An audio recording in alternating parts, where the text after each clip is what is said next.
Welcome to video A7 of the Clever Quick series of strategies for the management of learning. Video A7 covers part 2 of End in Mind Thinking, setting smart goals.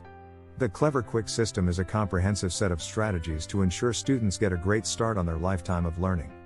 This is the third video of a 5-video set, which guides the use of time management. Thanks for joining us again today. Priya, Abby, Ethan and Jarvis continue to share some more ways that they found to be successful with school and all parts of their lives. We're continuing to follow our friends with the theme of managing time. Ideas for setting smart goals are introduced. The setting of long-term goals is shown, using the concept of New Year's resolutions. Continued good luck as you get yourself organized for success. Are you continuing to take care with the time and place of your study?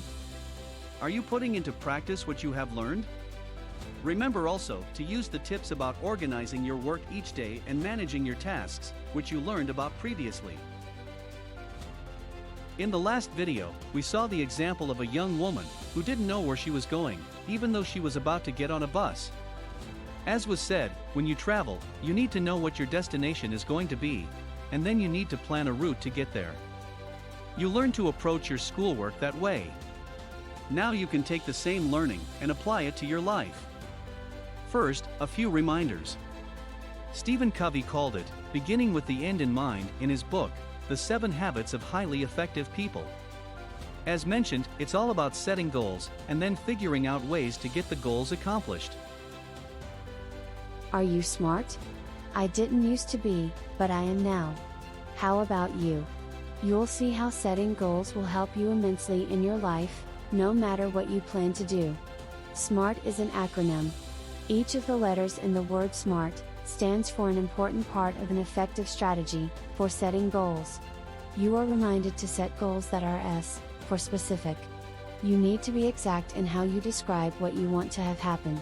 M is for measurable. Your goal should be able to be measured in some way. A is for achievable. Your goal should be something that is possible for you, and not so big that you couldn't possibly reach it. R is for relevant. That means your goal should be appropriate and important for your needs. And T is for having a time component. Whenever you set a goal, you need to indicate when you expect to get it done by. Each goal should have these common elements.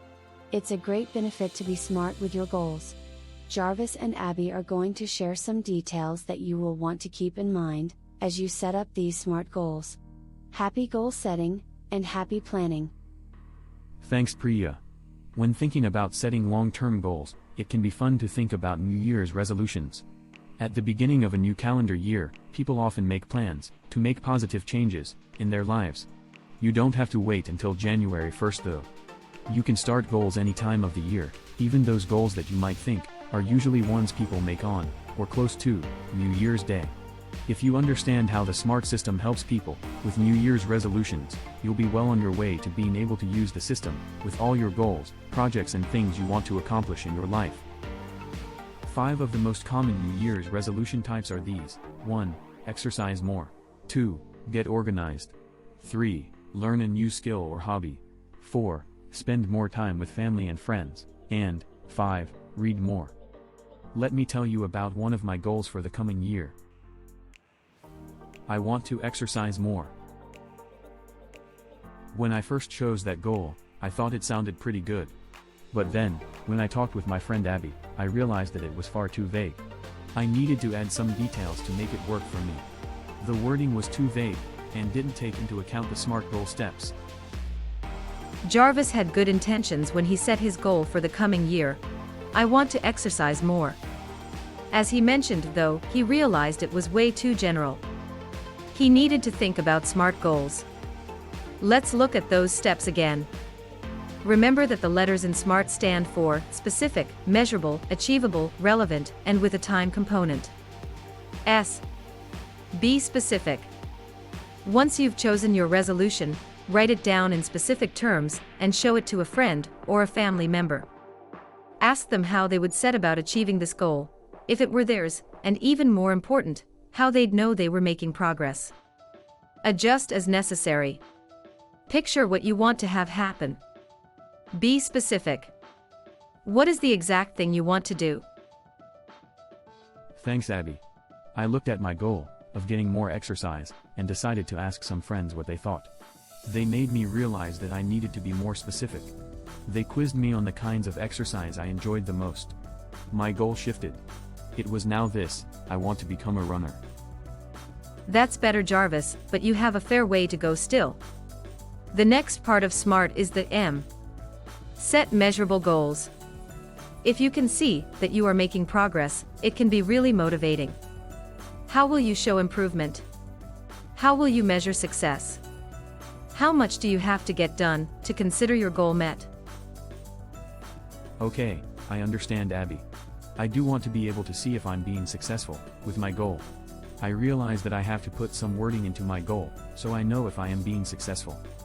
I decided that I wanted to run 3 times per week and enroll in the Vancouver Sun Run.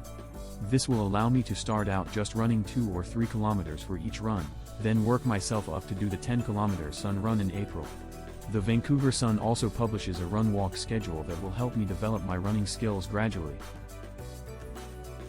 Now my goal was this: I want to become a runner who runs 3 times per week and participates in the Vancouver Sun Run. In the next few weeks, if I start running 3 times a week, I'll know that I am making progress. As I follow the run-walk schedule, I'll also know that I'm on track to do the 10-kilometer Sun Run. I'll see that I've made progress, and know that I'm being successful with my goal. Much better, Jarvis. Now for the next part. The next letter in SMART is A. Create achievable goals. The goal needs to involve something you know you can do. Ask a good friend or a family member whether they think your goal is realistic, or whether instead it may stress you and defeat you. Make sure that it is something within your reach. Knowing you, Jarvis, I would say this goal is achievable for you. Are you sure that you will be successful with this goal? Yes, Abby, I would say this is an achievable goal for me. Thank you for your vote of confidence. There are a few things I will need to work on, but I'm quite sure that I will be successful. I will need to get an app for my phone to help me keep track of my weekly runs. I chose the free app, Strava. I will also need to do chores or small jobs to raise the $35 required to enroll in the Sun Run. Now, my goal is this: I want to become a runner who runs 3 times per week, tracking my progress with the Strava app, and who enrolls and participates in the Vancouver Sun Run. That's even better, Jarvis. Now for the letter R. Choose goals that are relevant. Your goal needs to involve something that is important for you.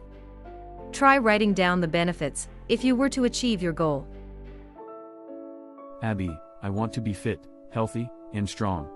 If I run more often, I think it will also make me a stronger basketball player. I believe this goal will help me a lot.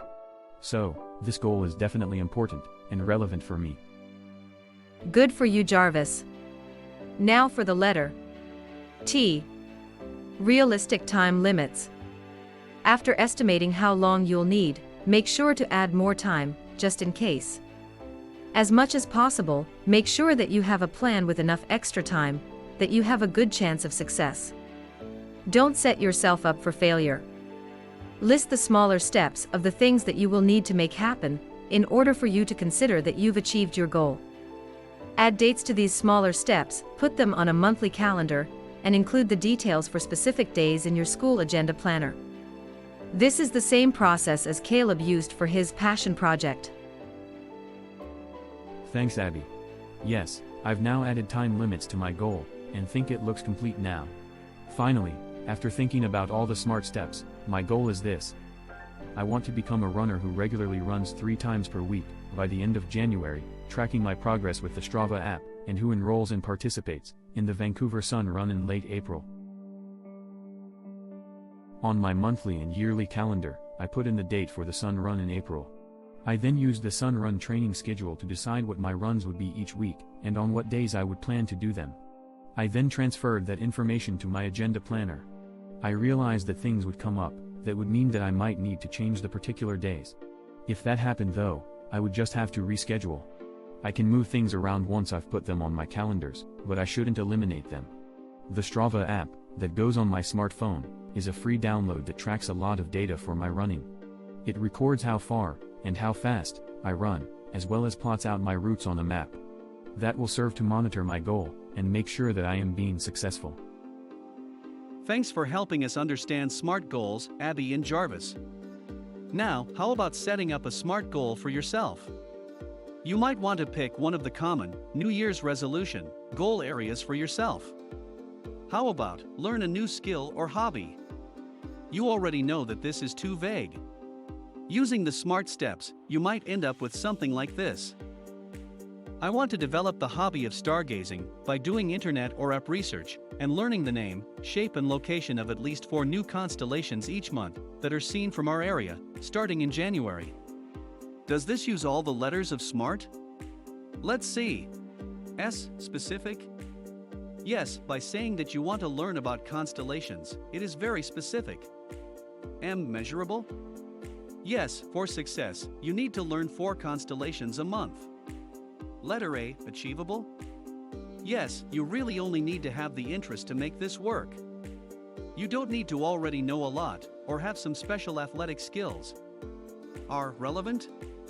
Yes, if you have an interest in space, this is definitely relevant. You might even be interested in a career that has to do with space. It would be a good guess to think that there will be lots of opportunities in the future. Also, if you know how to read the stars, it will help keep you from getting lost.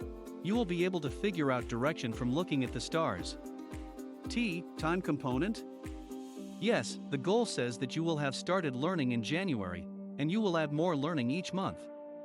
It will be easy to see if you are being successful. If you shared this goal with your family members and friends, they could quiz you each month, and you could show them what you have learned by pointing out the constellations on clear nights. The added bonus would be you being able to teach others, and get them interested in the stars as well. With Caleb's interest in space, this was actually one of the goals he eventually set for himself. He used the free app, Sky Guide, on his phone. As he got older, his interest grew, and space became an important part of his life. He eventually got a telescope, and learned all about the star systems and planets. I know I don't have to explain to you how I know all this about Caleb. If you haven't already this year, set some self-improvement goals for yourself. Perhaps start with one of the 5 common areas of New Year's resolution goals. Remember, they were 1. Exercise more, 2. Get organized, 3. Learn a new skill or hobby, 4. Spend more time with family and friends, and 5. Read more. Which one interests you? Write it down in your agenda planner, and then apply the SMART steps and get successful with your goal. Thanks, Blaze. Actually, I was interested to see get organized on your list of common goal areas. I would say that you, Priya, Abby, Ethan, and Jarvis, are providing lots of information for us on that topic. Perhaps we should be asking people to pick 2 goals. A get organized goal could definitely be one, thinking about all they are learning in the Clever Quick series. Then, for the second goal, they could pick another one that interests them. As you have seen in the last 2 videos, setting goals is really important. Continue to have a growth mindset. Continue to reflect on your progress and set goals in your life. If you're not sure about what goals to set, talk to a teacher or a parent who knows what SMART goals are. You can share this information with them if they are not familiar with this approach. Ask them for suggestions. Doing well with short-term and long-term goals will help you as you consider really big, lifetime goals for the coming years, or for your life. This brings us to the end of video A7. Make sure you're continuing to put into practice all the things you're learning about time management. The next video will continue to help you with this. Video A8 will demonstrate the use of SMART goal steps in working toward lifetime goals. Thanks for watching.